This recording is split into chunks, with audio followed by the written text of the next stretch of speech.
स्वागत है आप सबका हमारी विरासत में। आज के इस वीडियो में हम लोग मंडल कमीशन की अनुशंसाओं के बारे में जानेंगे। द्वितीय पिछड़ा वर्ग आयोग, जिसके अध्यक्ष बिहार के भूतपूर्व मुख्यमंत्री सांसद रहे महामना बीपी मंडल को बनाया गया था। उनकी अध्यक्षता में इस कमीशन का गठन किया गया था, इसीलिए इसे मंडल कमीशन के नाम से जाना जाता है। इस कमीशन ने पिछड़े वर्गों के हित में पिछड़े वर्गों की दशा और दिशा बदलने के लिए कुल 40 अनुशंसाएं की थी। उन्हीं अनुशंसाओं के बारे में हम एक एक करके जानेंगे। 2-3 पार्ट में वीडियो हो सकता है, ये उसका प्रथम पार्ट है।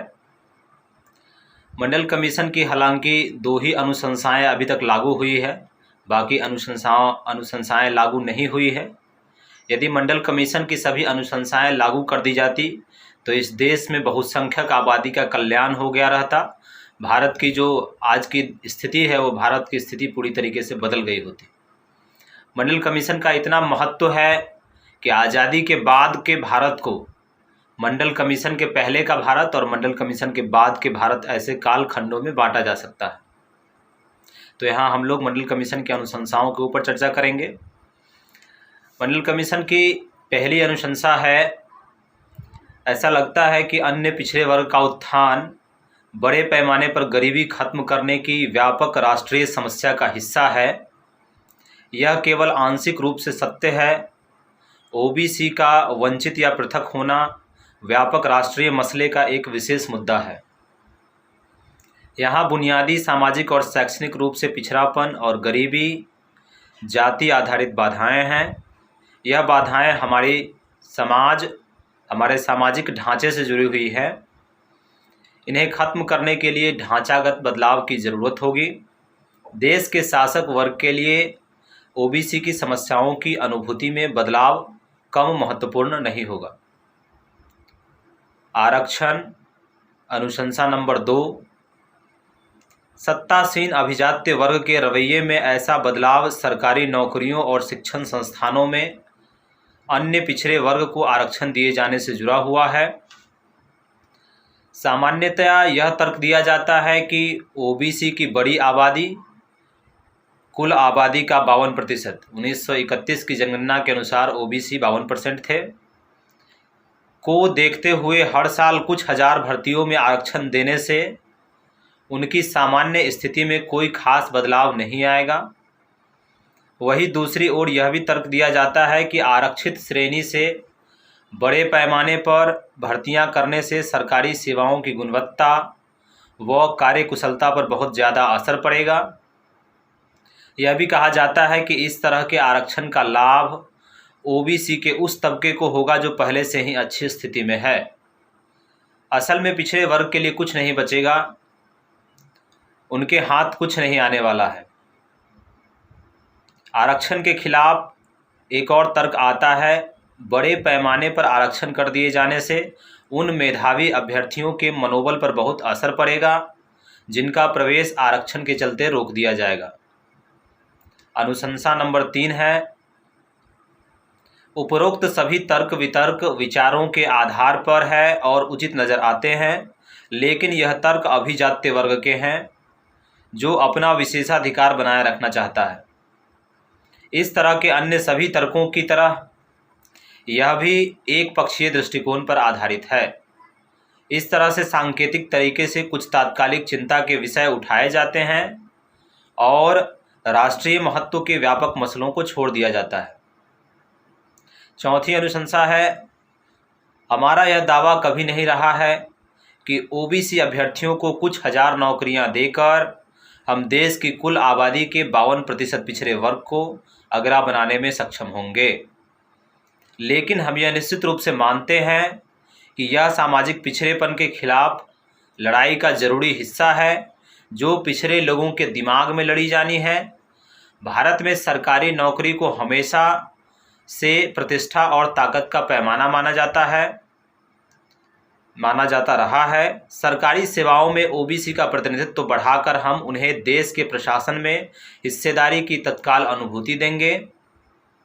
जब एक पिछड़े वर्ग का अभ्यर्थी कलेक्टर या वरिष्ठ पुलिस अधीक्षक होता है तो उसके पद से भौतिक लाभ उसके परिवार के सदस्यों तक सीमित होता है, लेकिन इसका मनोवैज्ञानिक असर बहुत व्यापक होता है। पूरे पिछड़ा वर्ग समाज को लगता है कि उसका सामाजिक स्तर ऊपर उठा है, भले ही पूरे समुदाय को ठोस या वास्तविक लाभ नहीं मिलता है, लेकिन उसे यह अनुभव होता है कि उसका अपना आदमी अब सत्ता के गलियारे में पहुंच गया है। यह उसके हौसले व मानसिक शक्ति को बढ़ाने का काम करता है। मंडल कमीशन की 5वीं अनुशंसा है, लोकतांत्रिक व्यवस्था में हर व्यक्ति और समुदाय को कानूनी अधिकार है कि वह देश के शासन में हिस्सेदारी निभाए। ऐसी उसकी आकांक्षा भी होती है। किसी वजह से किन्हीं हालातों में ऐसा हुआ है कि देश की करीब 52% आबादी को सत्ता में हिस्सेदारी देने से करीब करीब इनकार कर दिया गया। अब इसमें जल्द से जल्द सुधार कर लेने की ज़रूरत है। अनुशंसा नंबर 6, बड़े पैमाने पर पिछड़े वर्ग, अनुसूचित जाति व जनजाति के अभ्यर्थियों को आरक्षण के माध्यम से भर्ती करने पर सरकारी सेवाओं की गुणवत्ता खराब होने के डर को केवल एक बिंदु तक ही न्यायोचित ठहराया जा सकता है। लेकिन क्या यह सुनिश्चित करना संभव है कि मेरिट के आधार पर चुने गए सभी सदस्य ईमानदार, कार्यकुशल, मेहनती और समर्पित होंगे? इस समय सभी सरकारी सेवाओं में ऐसे ही अभ्यर्थी उच्च पद पर आसीन हैं जो खुली प्रतिस्पर्धा से आए हैं। अगर हमारी नौकरशाही का प्रदर्शन कोई संकेतक है तो यह सही मायने में अपने गौरव को बरकरार रख पाने में भी सक्षम नहीं है। निश्चित रूप से इसका मतलब यह भी नहीं है कि आरक्षित कोटे से चयनित अभ्यर्थी बेहतर प्रदर्शन करेंगे, लेकिन उन्हें समाज के पिछड़े तबके की समस्याओं और पीड़ाओं की जानकारी के साथ अनुभूति भी होगी। इसकी संभावना है कि वे अपनी सामाजिक सांस्कृतिक बाधाओं के कारण निरपेक्ष हो सकते हैं। यह छोटी बात नहीं है, खासकर उस शासक वर्ग के लिए जिन्हें नीतियों को लागू करना रहता है, जो उच्च स्तर पर बैठकर नीतियां बनाते हैं। अनुशंसा नंबर 7, इस सच्चाई से मुंह नहीं मोड़ा जा सकता है कि आरक्षण व कल्याणकारी कदमों का ज़्यादा लाभ उन लोगों को होगा जो पिछड़े समाज में ज़्यादा आगे हैं। लेकिन क्या यह सार्वभौमिक लक्षण नहीं है? सभी सुधारवादी उपचार पदानुक्रम में धीरे धीरे होते हैं। सामाजिक सुधार में कोई अचानक उभार, क्वांटम जंप नहीं होता। कमोबेश यह मानव स्वभाव रहा है कि वर्ग विहीन समाज में भी आखिरकार एक नया वर्ग उभरकर सामने आता है। आरक्षण का मूल लाभ यह नहीं है कि ओबीसी में समतावादी समाज उभरकर सामने आएगा, जबकि पूरा भारतीय समाज असमानताओं से भरा पड़ा है।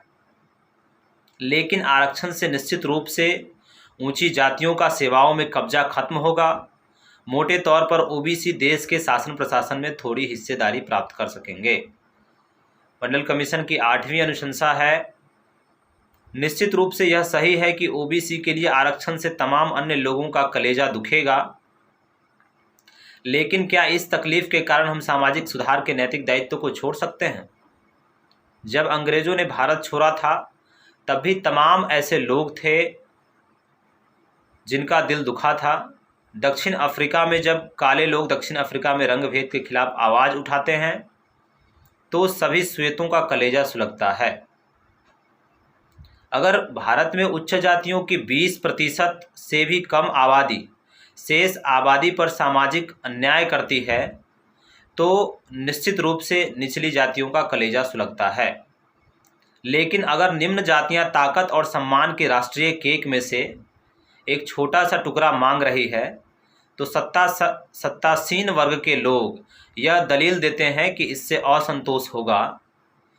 पिछड़े वर्ग के लिए आरक्षण के खिलाफ असंतोष को लेकर जो तमाम भारी भरकम तर्क आ रहे हैं वह सरासर कुतर्क है। उसके बाद अगली अनुशंसा है, अनुशंसा नंबर 9। हकीकत यह है कि हिंदू समाज हमेशा से आरक्षण की बहुत सख्त व्यवस्था चलाता रहा है। आरक्षण की यह व्यवस्था जाति के माध्यम से अंगीकार की गई।